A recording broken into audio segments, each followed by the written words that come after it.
right, so welcome back. This is episode 3 of the Beer and Building Science Chat.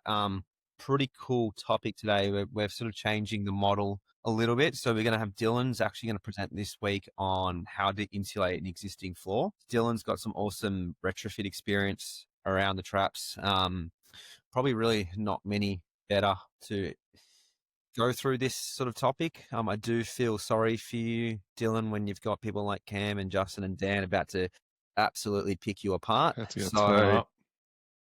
But the whole idea is we want to, it's a learning lesson. Like I'm assuming that over time, you'll probably go through that you've adapted your models and what you've done with insulating floors. First, just a few formalities, just I want everyone just to go through who they are. I'll just quickly rattle through. So I'll start with you, Dylan, who's presenting. Sure. Yeah, g'day guys. Thanks for jumping on this afternoon. I run Alwyn Projects. We're a company focuses on deep energy retrofits of heritage buildings and trying to get them up to passive house standard. Hi guys, I'm Justin O'Connor, a builder from Tasmania, who's all about cutting through the noise, raising the standard of construction in Australia, and I do that through performance membranes and PHCP TADs. Yeah, hey, I'm Dan. Maybe some people heard about him. Some people call me Abostan. I work for Proclimer. My focus is on keeping buildings healthy and dry. And yeah, let's see what's happening tonight. Drew here, Director of Passive Tech. We do heat recovery ventilation systems, air conditioning, heat pump hot water, and a lot of blower door testing. Hey everyone, I'm Cameron. We're on Passive Analytics. I'm a passive house consultant. I'm Matt, or some people know me as Mog. I am a builder in Tasmania, general manager of PHCP down in Tas here, and my passion is sharing knowledge and helping other builders build better and raising the standard of everyone together. G'day, I'm Jess. I work in Adelaide in the sort of building science space, doing all sorts of different things, and also the host of the Building Biology Potty. Thank you. I'm Matt, Carlin Constructions, co-host of the Mindful Builder podcast, another passive house builder. Sean and Hamish won't be joining us today, and Brad might be a late inclusion. He's just been held up. But just for you guys in here, the listening, please use the comment section as much as you possibly can. Ask some questions. Don't be afraid to ask whatever you want. But also the people in here also just got talking about the topic. Just raise your hand so we can sort of work through people again, like we always do. So, Dill, I'm going to hand it over to you to present. So, yeah, as Matt said, we're talking about insulating existing floors today. Now, before we get started, I just want to mention that this webinar is intended as a general guide only. Does not constitute professional advice. Every home is unique and each retrofit involves specific site considerations. Whilst we've taken great care in trying to provide accurate and practical information, we strongly agree to recommend consulting with professionals before embarking on your retrofit journey. Okay, so this is a bit of a mantra that's been floating around at the minute. So when the dust settles and the clients move in, you either built it right or you didn't, and that stays with the house forever. And there's some examples in these slides of things that were done right and things that were done wrong, and some failures, which I think it's good to talk about as well, so that we can not have those things happen again. And in Australia, I think we've got great craftspeople, great builders, but I think, where's probably still hugely lacking in our market is the understanding of building science. So hopefully we can keep learning and start building better homes. So by the end of this session, you'll sort of have a good foundation of what retrofit is, how to avoid the 3 biggest mistakes we see in retrofit floor assemblies, practice, so some best practice assemblies with some photos, some detailed drawings to work through, and risk mitigation, so how to reduce wind washing, rot, and guaranteed long-term durability. This is, try and make this an open discussion as well, so if there's something that you don't agree with, or, please put your hand up and we'll hatch it out. I know Cam's already sent in some early comments, so wish me luck. And then right at the end, I'm going to show you the single decision, sort of a fork in the road that's going to determine whether the insulated floor becomes the warmest, most comfortable part of the home, or one of the biggest hidden liabilities you'll inherit in 5 to 10 years' time. And it really is something that most people don't even think about when they're insulating floors. And we've also included a handy guide to screenshot if you're going to embark on a floor retrofit. So what is retrofit? So retrospectively fitting energy-saving features to improve comfort in existing buildings. And I think first and foremost is fabric. This is where it must start. So address, any repairs or weatherproofing that needs to happen to the building. You've got air tightness, insulation, windows and doors, and then, of course, heat recovery ventilation, absolutely key. Some other aspects are your heat pump, hot water and split systems, electrification, orientation. This might be just moving a room that's not getting any northern light, like a living space. So it doesn't need to necessarily be an addition, or it could even be a subtraction of a building to bring more light into the middle of the building. And finally, renewables is the last piece of the puzzle.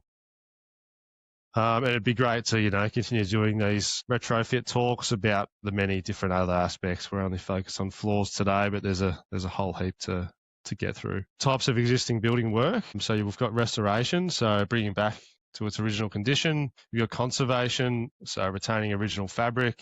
Extension or addition, so adding new space. And then renovation. So renovation is probably the most commonly used term, and it's generally cosmetic or layout driven. And many retrofit projects include elements of all of these categories. And I think if you're embarking on any work on any existing building, whether it be any one of these options, should be looking at considering some retrofit work in there as well. And then why floors? So, I feel like floor insulation's only really been starting to happen in Melbourne, which is bizarre for only the last sort of 10 or so years. And even though the floors sort of account for a lot less heat loss than roofs or walls, it's the only surface you're actually going to be in contact with. So it can make you feel 2 to 3 degrees colder than what the air temperature is. Health, so obviously you're going to not have all the pollutants coming out from the subfloor. Durability, and finally cost. So it can be fairly low cost as far as an assembly to attack. First up, sequencing. So this is, I think, absolutely critical for any retrofit project, is kind of sitting down and getting a master plan in place at the start of the project, getting everyone aligned, understanding the existing building, map and plan for a whole of home strategy. So there might be items in the building that aren't an end of life, say a roof assembly or something, so you might put that down the track as sort of a staged approach later on. So yeah, I think it's really good to consider what's currently there, what's not at end of life, and getting that sequence right with the master plan, and then attacking it. And then we always try and aim for passive house or as close as possible. I think the shallow and mid-level retrofits can create a whole range of issues, and it might seem like a good idea to do some works to a lower spec, but you sort of open yourself up to having to redo that work to do it to a proper standard, maybe in 5 or 10 years' time. So these are the 3 biggest mistakes that we see in retrofit floor assemblies. One is wind washing. So this is a highly used kind of saying in the building science space, but if you've got a woolen jumper on in a gale, you're going to feel that wind coming through the woolen jumper. So you need to wrap it in a Gore-Tex jacket like a Pro Climber product. Failing to manage moisture and air movement. And then lack of knowledge. So I feel like a lot of people treat insulation as unskilled work. Installing baths isn't a highly technical job if you understand the 3 main kind of golden rules of no compression, no gaps, and full contact. But it's not knowing what product, where it goes, how it behaves with different floor types is generally where people get unstuck. Practice. So this is, some main floor types. So I've got timber subfloor and slab on ground, and it can change significantly depending on what the wall assemblies are as well, especially with detailing on that floor to wall junction and the methodology of how you'll go about it. So if it's above or under. And yeah, this is probably the most commonly used sort of retrofit approach, lightweight timber subfloor, and there's a brick veneer example here, and a lightweight example as well. So basically, if you look at that kind of image sketch at the top there, we're looking at a sketch drawing of a 90 by 45, which is a pretty standard joist assembly. But basically, just to try and explain it if you're listening and not able to watch, is kind of you're taking the wrap across the bottom of the joist bay, up over the top of the joist, and then back down across that lower section of the joist bay. That all gets stapled, taped. We install packers sort of to the side of the joist to keep it nice and tight. And then you're dropping in your bats from above. So some pros for that install: It's good for tighter access jobs. You can retain all the existing subfloor timbers, which is a huge win. Easy bat install as well. And then the cons for that install, your R value is obviously governed by the joist depth. If you're using fiberglass, you must keep it dry throughout construction.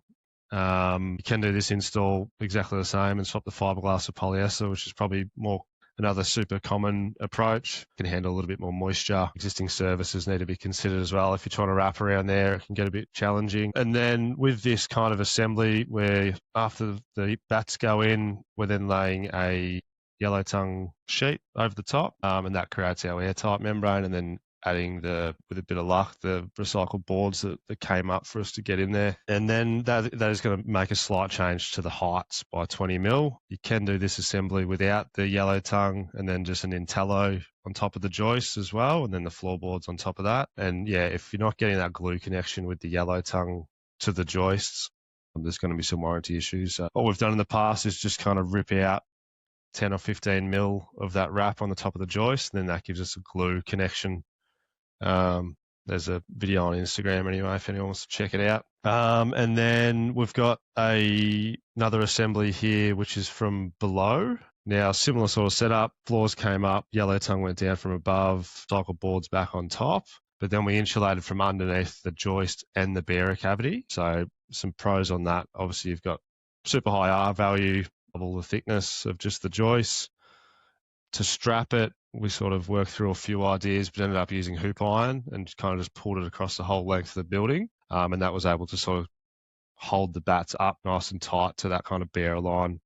You're working with a much bigger spacing when you're in that bearer cavity. The cons, so labour intensive. Again, let's keep the bats dry, added heights, and then working underneath fiberglass is quite horrendous. Anyone else done much work with fiberglass from underneath? So definitely swapping out for polyester would be an easy win there. And then so this is one of our projects and the architect's studio Fang. And just to kind of prove how bad the insulation is, it's a little clip. So pretty grim work. And retrofitting's tough at the best of times. So if you can swap out a product to make things a bit nicer, why wouldn't you? Another assembly here, basically the exact same with the wrap detail up and over the joists. The only change here is a cellulose blow-in insulation. So I think this is a great product, super low embodied energy. It's a quick install, great sort of acoustic performance when it's packed tight, and then it can be recycled at the end of life. And then the cons, you've got similar vulnerabilities to moisture. The install can be quite messy. Again, you're sort of blowing it all over the place. It needs to be considered. And these were sent in from Kaya from Wilderness Building Co. Big shout out. And the consultant was Finding Infinity. Now, this is a concrete slab. Now, this is a fairly typical sort of new floor assembly as well. But if you've got an existing concrete slab, this can be a go-to. Now, some pros here can be taped. So if you're unsure of what the vapor barrier is like under an existing slab, you could potentially tape this barrier above the slab. You've got a high R value with this product, can tolerate moisture when it's under construction, and it is recyclable. And then some cons. So if you are battening, now you don't necessarily need to batten if you've got a nice, perfect slab. Which means you don't get wastage. You can use the 600 panels just straight over the slab. But if you've got some up and downs, and definitely want to be sort of battening that. Mogs or any of the other guys, you've probably had a bit of experience with this install. Anything more to add to that? I haven't done it in a retrofit aspect, but every time I've used XPS in new construction, I've always taped the joins. One, it does turn into a vapor barrier. Two, it stops them from shifting around because it doesn't take long for them to walk their way out as you walk over. So I think your point there of saying taping the joins is, it's got a couple of benefits as well. Is a win. Yeah, nice. And the other thing to consider is there is a chemical reaction that can happen with the PVC. So if you've got any electrical cables or PVC pipe or something, make sure there's a bit of a break there. And flammable products. And this is detail from Chan Architecture that current project we're working on. So I've got no site photos, but we'll do in a little while. And then, this is a retrofit floor assembly. We're kind of proposing this for a job at the minute. Again, haven't done the install yet, but there is some positives to go this avenue. Pros, obviously, it's a carbon negative product. This is made from forestry waste. It's a great solution for tight access jobs. So the project we're actually using it on has got quite a tight subfloor clearance pre-existing, and all the heights around the building are quite tight as well. So we're going to keep the joist and bearer cavity uninsulated, and then this goes over the top. So you're not reducing that kind of ventilation path through the joists. So don't mind it. Again, fantastic acoustic performance, high rigidity, no sag. And then, cons is obviously not made in Australia, so there can be some lead times there. And you're going to increase the floor height quite dramatically. This panel's most commonly 60 mil. Cam, any thoughts on this one? Mainly just about the R values, Dylan, because got a fairly modest thermal conductivity through that wood fibre, haven't you? So you need quite a thick panel to get an appreciable R value if you're not insulating between the joists as well. Yeah, that's a great point. So I think the R value is only like R1 or R1 point something like that for wood fibre. So that's definitely a trade-off. What is your plan through the internal doorways there? I was just thinking about on the drive home, like adding thickness to the floor, and you got minimum door heights as well. It could, it's got some follow-on effects. Yeah, for sure. Stairs, all that sort of, heights in and out of the building are all changing. So there's quite a few knock-on effects. The existing door heights, we've got some really grand ceilings. I think they're 3.3 at this building. So we'll just frame up those internal doors again back to normal 2040. Yeah. Yeah, if this was on a, double-story home and you've got an existing staircase there, you're going to be in all sorts of trouble. And even with the adding 20 mil with an existing staircase, you're in trouble. So definitely needs to be thought about. Okay, this is the juicy stuff.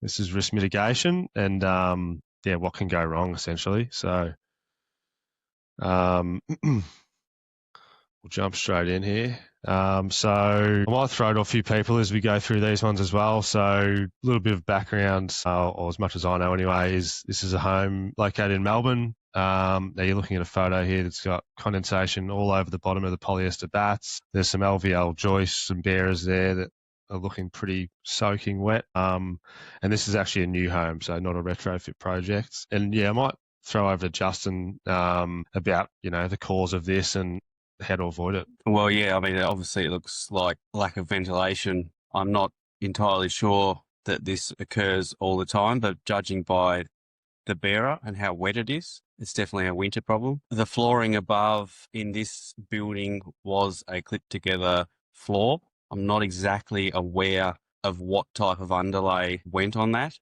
and how permeable the underlay was. I have a feeling that because this building was built through winter, that there was residual moisture left in the particle board flooring. And once it was handed over, maybe the heat from inside the building drove the moisture out of the flooring downward. And then, there's some just residual moisture in there.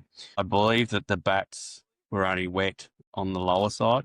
But clearly there's a lack of ventilation. It's hard to tell. There still could be ground moisture. It's always a good idea to cover the earth underneath a building with plastic. It's something that I've been doing in recent years just because of that risk.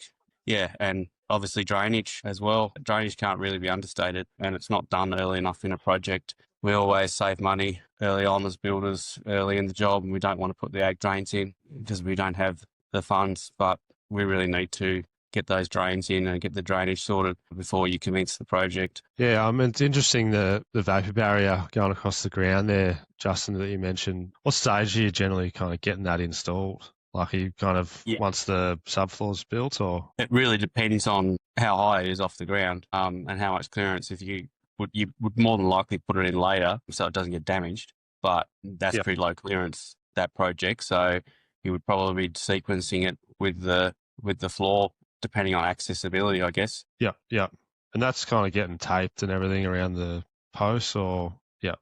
Well, I guess you can do the best you can. It's really up to how fastidious the person is about it. I think covering the bulk of the earth would be fixing most of the. Those subfloor vents there, they actually don't look that far spaced apart though. No, still need air movement, and there could be high humidity outside coming through. So putting a full-time running slow-moving fan under the subfloor would be the ultimate, really. Guess it's only as good as how long it lasts. I have put them in before on old floors where you've put fans in and tubes where it's below the ground on one side, and we've had them fail. They've had alarms on them. Yeah, I guess in a retrofit situation, what we're talking about, you have to do that. You're doing the best you possibly can, and adding fans in with alarms if they fail is a really good idea.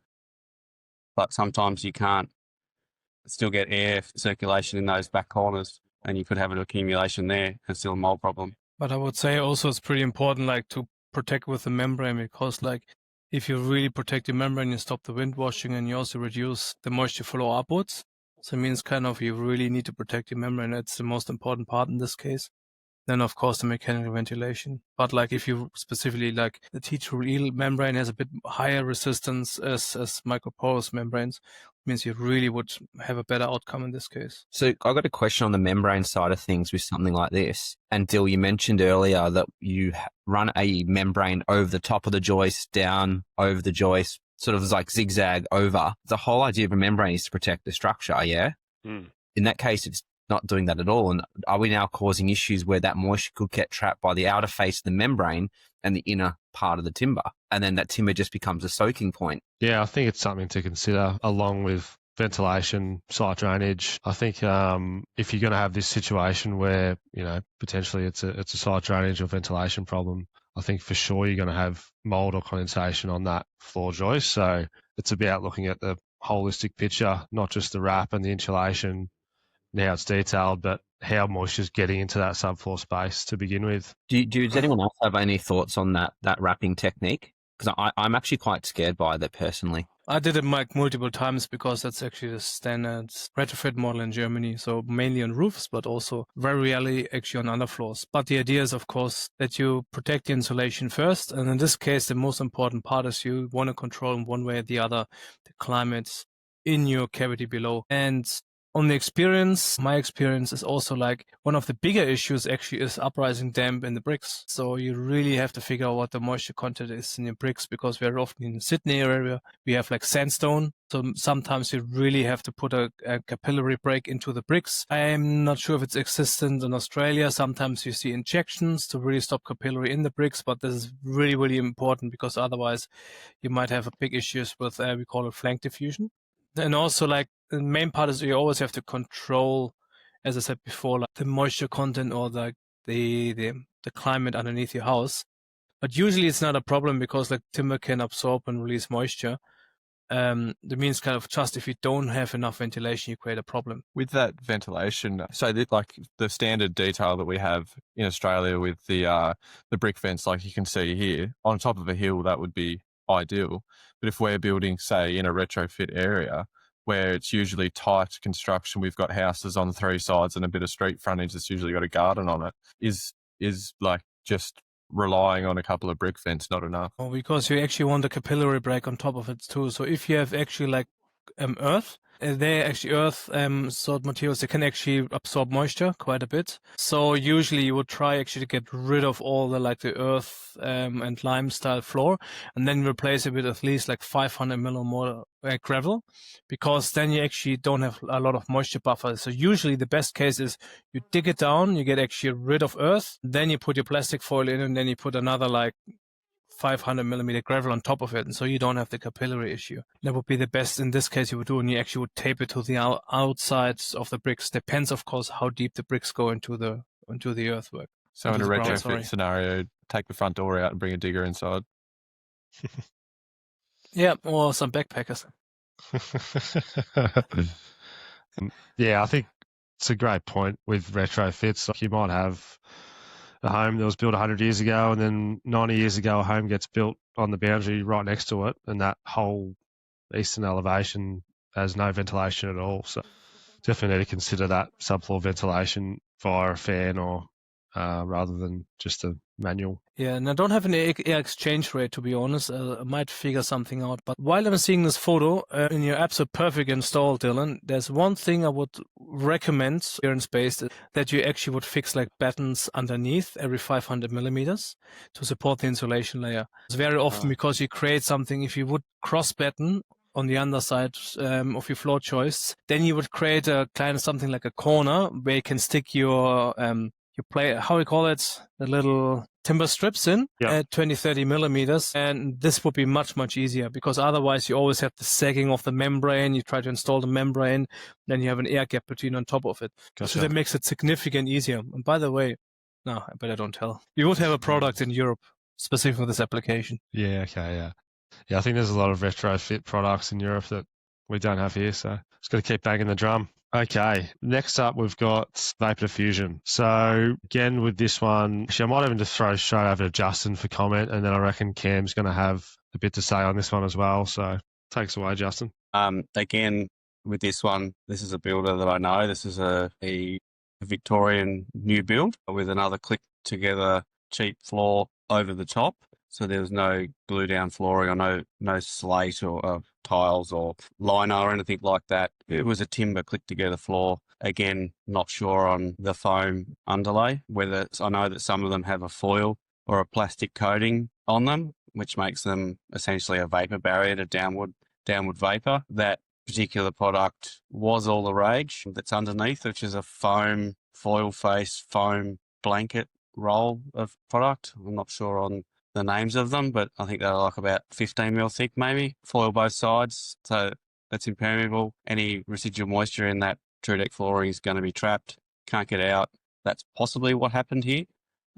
It's, I guess, vapor closed materials in a cool climate are never a good idea, internally or externally in the cool temperate climate. Yeah, I think it might be worth just adding, if you're listening to this in the car or something, basically the images of, an iJoy subfloor photo taken from underneath, and the bottom of the yellow tongue is just covered in this disgusting mold and fungus growth throughout. So, yeah, Cam, did you have a bit to add to that? Yeah, I think is fascinating, and the photo you had on the previous page too, all the water droplets on the underside of that polyester insulation. And I'm always asking, where's this water coming from?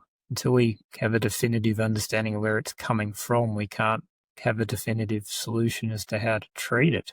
So with this particular photo here, per Justin's comment, it seems it's not driving up from below, given we've got this vapor barrier in that foil on the underside of our floor sheet. So it's probably coming from above, but is it just an inbuilt moisture that from the construction stage that we've trapped? Justin, do you have a sort of view on where's this moisture?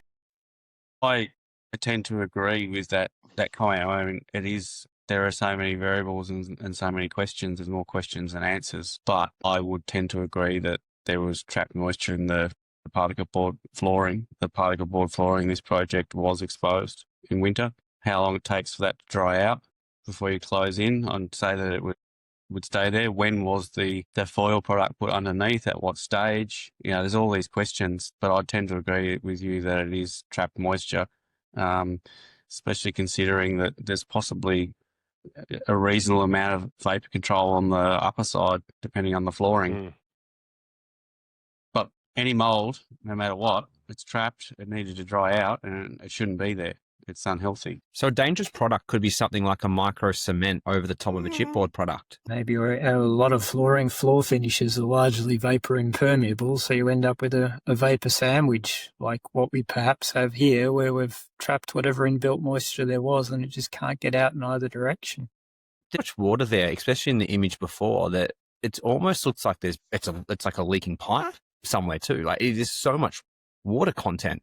In the image before, Matt, that moisture polyester didn't hang around, so it was morning moisture. Obviously, the timber stayed wet, but that moisture wasn't visible towards the late afternoon, so it did cycle. But that moisture has to come from somewhere, yeah? So and maybe this is my ignorance. So if it was a wet piece of chipboard, that wetness in the chipboard needs to keep getting wet to maintain that amount of moisture coming out. Am I getting something fundamentally wrong here? No, the mold has grown because of the trapped moisture. I'd say that. But that insulation beforehand with all those water droplets, like if that's coming in the afternoon, and I'm assuming after it's been cool all night, heated up, and then water droplets are formed.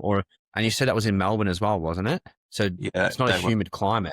No, but it still gets cool. Yeah, but in winter as well, the absolute humidity is like there's not much water in the air, is there? I think that's something that I've learned from Cameron. Yeah, that's talking right. about how much. It kind of feels like our absolute humidity is quite modest in winter, even though our relative humidity is high in our heating-dominated climates like our Melbournes and Hobarts and what have you. And there's such a vast amount of moisture here. Those droplets are enormous. It looks like someone's got to, like, for anyone that's listening and not on the image, it literally looks like polyester has been hosed down. That's what we're looking at here. And so I'll throw a theory out there, and I've no idea about its validity, but to get that amount of moisture, I'm looking at the ground and thinking it's coming from the ground because that's my big moisture reservoir. Is it evaporating and then condensing on the cold side of the underside of the poly? Yeah, do we know what was happening on the outside of the building here, Justin? No, not exactly. No. Like, I mean, the toughest thing is if this is a suburban block, like everything might be perfect on the site. Downpipes might be hooked up, might have perfect ag drains, but you've got a neighbour a couple of metres away that doesn't have 3 downpipes hooked up and it's going into the ground, into your site and underneath. So it's good to kind of have a look around at the whole site. Yeah, the ground doesn't actually look saturated from the images, and I don't believe that it was. Yeah. It still could be coming out Even of the ground. The bricks themselves. From the comments, has this been rectified, Justin? I was sort of wondering the same thing. Yes, the builder was going to try and install a polythene sheet on the ground and install a pliable roof membrane underneath the floor and around the timber to try and protect it. They were going to try and let it dry, wait for it to dry out. Wait for better conditions of the season and install a Class 4 vapor thermal membrane underneath. That was their course of action. Could you put air movers and a dehumidifier under there, or is it because it's pretty heavy ventilated through, or potentially ventilated through the subfloor vents? Yeah, of course. Kind of work in that setting. Yeah. I mean, even this being a new build, a lot of the insulation's going in during construction. So I think that really needs to be considered, that maybe you wait until the roof's on, get some air movers under the floor. Even if you're doing a moisture test for the particle board, you're probably only pinning the top of the yellow tongue as well. I would also just say, Dylan, this photo is a real example in my mind of why polyester insulation is such a good solution in your subfloor. Because if that was glass wool, you'd be in a world more pain than we are with the poly. It'd probably be a pile on the ground, wouldn't it? Could you explain why, Cam, for the punters? Does it get heavy and fall out? The polyester? The glass wool. Yeah, that'd just mat up and drop out in little bits, and you'd have a sponge on the ground in no time. What is actually holding that insulation in?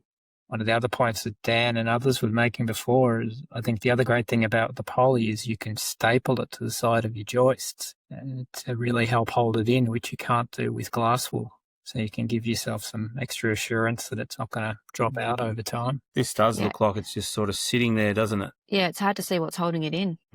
Yeah, I think it'd be stapled. I reckon it looks like it's stapled. If you look at the left image, just that and bit you can on the see side on the noggin on the right image, it looks like it's been pushed up. I just looking at another comment from Amy in the chat, and she was saying that she had a retrofit done 7 years ago with very small clearance and no fans installed. Should be worried. I guess what I would say there is have a look, like do some investigating, look, and find out, because some of these things, like the house at the end of this block might be built exactly the same, but it could be completely fine. There's so many variables in it that are, there's so many things that it depends on to create that. So what I would say to Amy is do some investigating and have a look. And that's really the only way that we can get solutions to this, is we start getting homes like this to start deconstructing and understanding. That's really the only way to start understanding these problems. I think also, just for Amy's benefit too, or anyone for that matter, is you can go and get a moisture meter fairly cheap from your hardware store, one of those pin type moisture meters, or there's also the other inductive types. And you can just put that up against the bearer and joist in your subfloor and measure the moisture content of the wood. And there's plenty of tables online that'll give you a broad indication of what sort of moisture content levels are tolerable. So that gives you a quantitative basis to assess the performance, particularly if you're getting a transient problem like this one here from what Justin and Dylan were describing, where the droplets of water that were there, I think you said, Justin, for the first couple of hours in the morning, but then they dried out by lunchtime.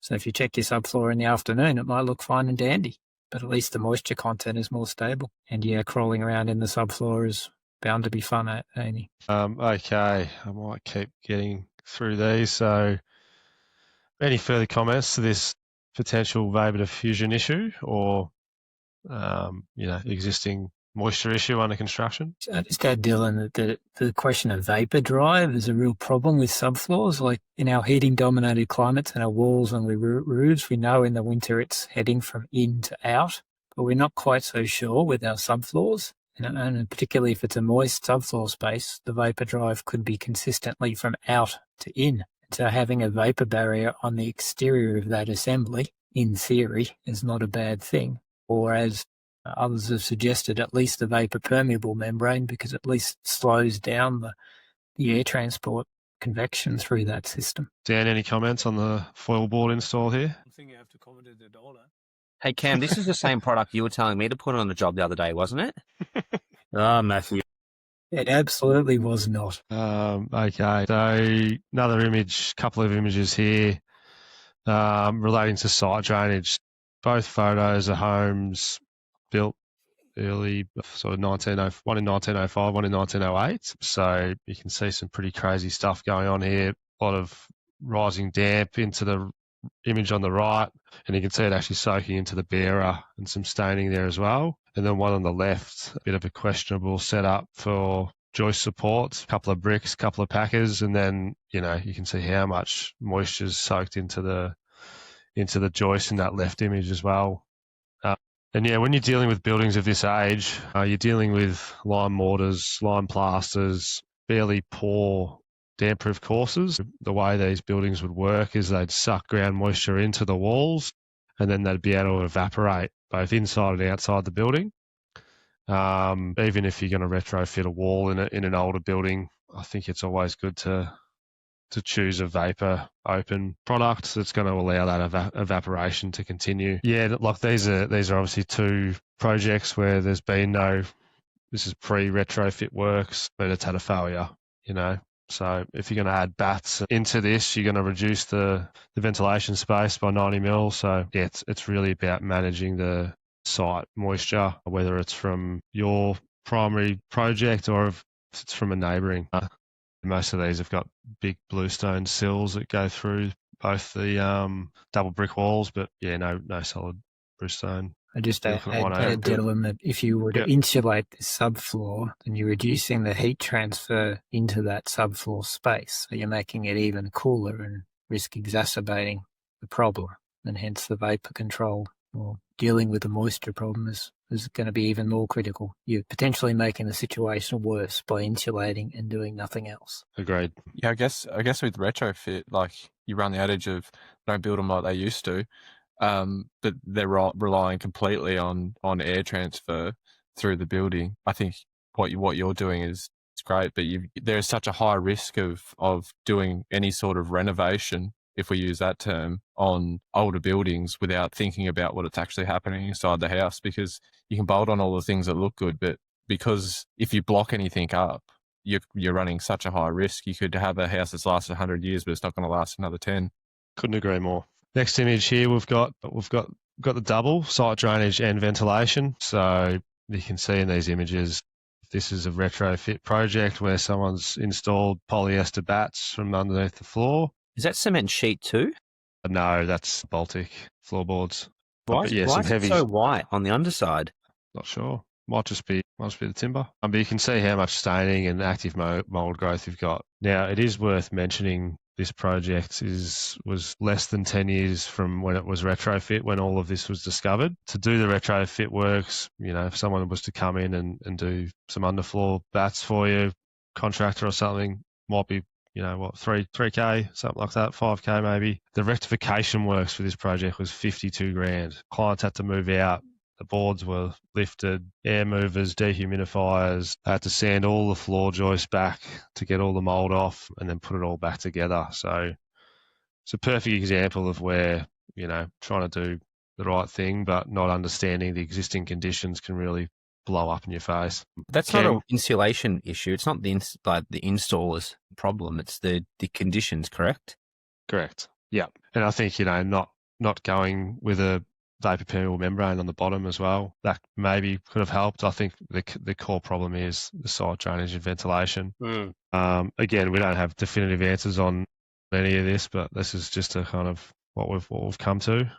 But yeah, it can really, when it can go wrong, it can go wrong quite significantly. Any other comments on this one? Jess, have you seen much of this in your travels? No, I haven't actually. Retrofitting is something I have dabbled in, but not really seen a whole heap. What is that is that polyester bats? What's keeping it in? What's the mold growing on? Again, that's a staple install, but the mold's growing on the bottom of the floorboards and the floor joists. Oh, so the insulation's been taken out. Sorry, I thought I was looking at the underside of the bats there for a minute. Oh, right. Yeah. You can see in that top right image, they've pulled a few bats down, and that's the photo. That's what was happening between the bat and the bottom of the floorboards. So this would have been like It's hard to say, yeah. Looking at the image, it all doesn't look like it's super wet. You can see there's a bit of rising damp into the brickwork, but yeah. So would that other slide have looked like this on the underside of the floorboards as well, potentially? Like with the condensation on the bottom of those polyester bats? Yeah. Because then you might be able to tell where the moisture's coming from. If it's only on the underside of the polyester bats, then it's probably coming up from the ground. But if it's on the top, then it's, Dr. Evil, any theories? Is our theory here that the molds only started growing after we've put the polyester insulation in, that there wasn't mold prior to that? I believe so. Judging from the floor joists being hardwood, say this project's probably over 50 years old. Okay. And this is a heating-dominated climate? This is a Melbourne or somewhere? This is Melbourne. Okay. Yeah. So I'm just thinking, like, if you install the polyester, then you are warming or heating the floorboards, so that should reduce the risk of mold formation. But conversely, you're reducing air movement or ventilation past the underside of the floorboard. So is what we're finding here that although we've now heated the floorboard, good, we've reduced air movement, bad, and that bad has exceeded the good, such that that's why we're seeing mold growth. I think something that's fascinating in these photos is the staining where possibly it's been the most wet is following the grooves in the floorboards where there's potentially some air leakage. Yeah, I was just going to say that. It looks like maybe even water coming through the floors. Is that like mopping sure, or something? Sure it's not air, rather than air leakage, it looks like liquid water, like as someone... Yeah, it looks like a spill, like flooding. I was going to say that's just mop what I reckon. Yeah. Because the other image top right, it looks like there's a new copper pipe. I don't know if that's gas or water. I can't see, but that could also indicate some form of burst pipe under there or a spraying pipe for an extended period of time. Top right image. Curveball. Yeah, not sure. Thinking. Blame the plumber, Drew. It's pretty shiny. Yeah, it'd be definitely a plumbing issue. Yeah, those dodgy plumbers. Yeah, so I don't have a lot more background on this. These were shared with me, so that's as much as I can tell you about this one. The main thing I want to focus on there is what the remediation cost ended up being. And okay, I mentioned earlier that you could make a single decision that's somewhat of a fork in the road, and that is understanding the existing home. So I can't undersell this more. If you're going to do a retrofit project, you want to be in there 6 months, 12 months before and figure out what's going on. If you're builder, architect or homeowner, take a look under the floor, start walking around the job. What's the ground moisture like? Camera the drains. What's going on? Is it old earthenware that's full of tree roots and leaking water every time it rains? What are the neighbours' downpipes up to? All of this stuff is really good to find out, and then what the soil height is under. So you can see on this far left image. So this is an Edwardian project that we completed this year. The far left image is a photo of our existing site condition. So this was one of the first meetings we had on site. And you can see the floor's actually been replaced in this photo. So it's obviously was mouldy and maybe previously, and you can see how high up the soil is. It's up at bearer height. They've put in some 240, 35 pine joists, but there was still, you could see more mould growth on this assembly without any insulation or anything added to it. And the ground was just soaking in there. So huge ventilation problems here. We had some drainage issues as well. So there was a, lean-to kind of pergola, which was added to the back, who knows how long ago, which had no gutters on it. So it was just running onto the ground. And we found out with it that all the sewer and the stormwater was all damaged underground. So everything was leaking in there, and then it was able to get into that subfloor space. So once we found all that out, obviously we could price for it well before we got to site, and not have a sort of nasty surprise once we're into it.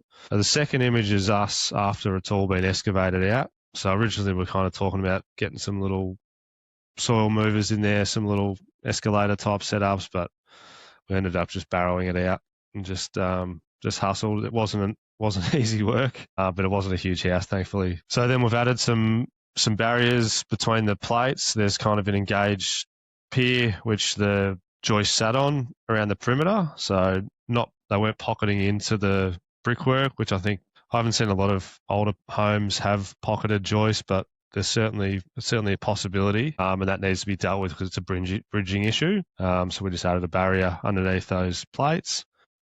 Because we took the soil down, we were getting quite sort of low to the existing external surface height. So we actually ran ag pipes all the way around the building. So if any water was to get down into this kind of space, it was getting managed through this ag drain and wasn't able to go under or soak in through the footings and under the floor. Then the second last image here is nice, beautiful Wes beam LVLs and some Proclima wraps. So because we pulled the joists out to kind of excavate it all, we had a bit of a luxury here with able to get that wrap continuous underneath. And then obviously we dropped the bats in and installed our yellow tongue floor and recycled boards over the top. And this was a project where we had one boundary completely built on, so no ventilation for one of the longest lengths of the building. So we actually installed an inline fan to move air through there, and then subfloor vent fans, which you can see on the right-hand side here,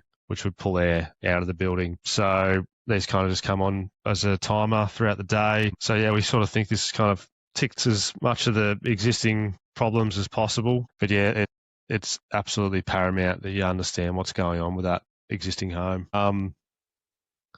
Any comments from anyone here? Would anyone do anything differently? Or with the only thing I just flags in my head there is I don't know what the soil types are in Melbourne are like, but where I typically build in the valley, it's all H class sites, either H class or rock. There's no in between. And if we done a ag drain right round, we have potential for drying out the ground and then adding movement into the slab. Like, is there what sort of soils are these? Because this is in Elwood, so super sandy soils. Yeah, cool. So no risk of that. Dylan, you can put poly on. Someone raised a pretty interesting question about an infill slab, and why wouldn't we install an infill slab? Would that be a better idea? What's your experience with engineers and infill slabs? Well, I've had a fair bit of experience. I've seen a few problems on buildings that have had infill slabs to the existing structure. What's your experience? Yeah, look, I haven't had a lot to do with them. We will always push for a lightweight timber subfloor with an existing building for a few reasons. Obviously, you can manage what's going on. You're not going to cause any, as I said, with these older buildings, you're not going to trap any moisture into the kind of footing space. But then also the embodied energy component, we try and cut as much concrete out of our jobs as possible. So, probably can't answer it too well, but certainly seen it a lot on projects, but we haven't had too much experience with it. Anyone else done some infill slab work or any thoughts on? Yeah, I've done it. I'm a massive fan. We actually come across a project a few years ago where the existing slab, there was another 200 mil infill that they'd poured inside at some point prior. Well, and we couldn't get the concrete out. So what we actually did is we got core drillers, up to 250, 300 mil core drillers, core drilled out through that existing slab, took that out, and then used the all-foot systems, as alternative foot, to create our board pier system, and then poured a decoupled slab on top of that. Yeah, wow. Yeah. So it was right out. It was also, to make it more interesting, we only had a 720 door that we had access through, and there was a tram stop right out the front.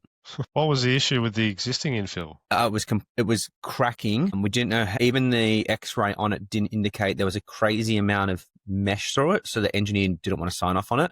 So that's why we kind of just floated on like a board pier and used the existing slab as like a system. So we just put XPS on top of it, floated it, and then off we went.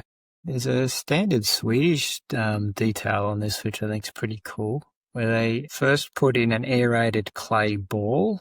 Like, you can get it here from a mold called clinker, and in Swedish it's called cooler. They're like marble-sized aerated clay, a bit like AAC, but it's clay, so it's lower embodied carbon. And they just pour that in, get that up to height, and then put some poly on, and then essentially a finish screed on top of that. You need a money tree for that. But it does give you your insulation in one shot. Yeah. Last time I checked, you got to buy a whole shipping container of it. Yeah, and the minimum you really buy rely on a large property to be able to dump it and move it. And like so commonly is the case with us here, isn't it? It's like in Europe, you get this stuff cheap as chips because it's like locally manufactured. By the time we pay for shipping, it becomes cost prohibitive. I looked at it for my house, and it was going to cost me 56 grand to do my house, but I only needed to use 20 grand of it, and I used $8,000 worth of XPS. So that's the difference, I guess. Which is a shame, but I guess that's what happens when you live in the corner of the earth, and we have benefits living on the beach, and it's pretty quiet down here, but I guess you got to ship everything down here too. Any questions in the chat? Put them in, because we're going to sort of start to wrap this up, I think. I've got one just about this floor. The membrane looks like it's underneath the joists on this occasion. Would you say it's worth sort of doing it that way, cutting out the flooring and like putting the membrane underneath the timbers, as per the previous question about damage to the timbers? Well, and why did you do it this way? So the reason we did it for this project is to excavate the soil out. Would I do it on all projects? Not necessarily if I don't have to. I think with retrofits, it's good to try and leave as much in place as possible if you can.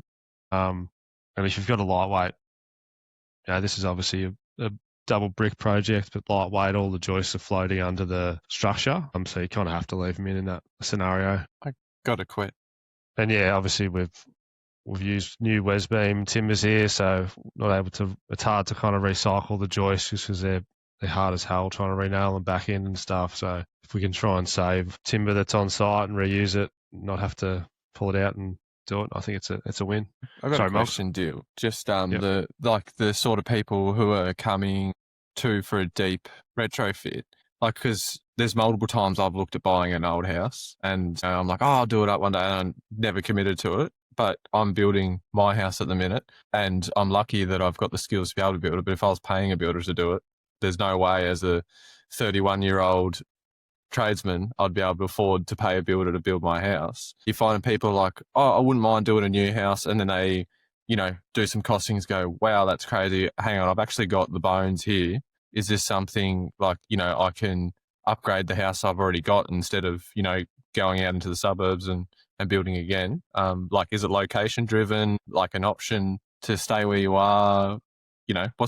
What sort of people are you seeing come through? Yeah, I think, I don't know if we've converted many people, or many people have kind of opted to go for a retrofit. I think those decisions are usually pretty well made up. But the sort of clients that sort of take on one of these projects, really attached to kind of, a lot of them are heritage listed buildings. So Edwardians, California bungalows, late Victorian, you just can't replicate that sort of stuff. So yeah, I think people that see value in the older architecture, I think, there's old stories and memories that are attached to old buildings. So people get really attached to that, I think, which is great. I guess some of these houses in primo spots too. Yeah, exactly. So I think we should be saving a lot more buildings than we are. It's good to see even the mid-century projects, mid-century modernist projects now starting to get heritage recognition. The reason I ask this is because, like, to be honest, I I hate renovations and I love new builds, but like it's the only, like, it's going to be the only way is to do retrofits. Like, we've already got these places. It's, you know, there's only so much land. There's only so far from the CBD you want to go, and it's getting further and further and further every time. I think, you know, it's something that I think needs to be pushed harder. It's a great, personally, I hate walking onto a site and having to like deal with all the crap, and you can't start with a clean slate. But I think we're going to have to change our tune and work towards it. I think I'm the exact opposite to that. I'd love retrofits and not a massive fan of new builds. Might be a personal preference thing, but even the climate discussion needs to come into play. If we were to knock down every home in Australia and build a new passive house, the embodied energy that goes into that just blows our carbon targets.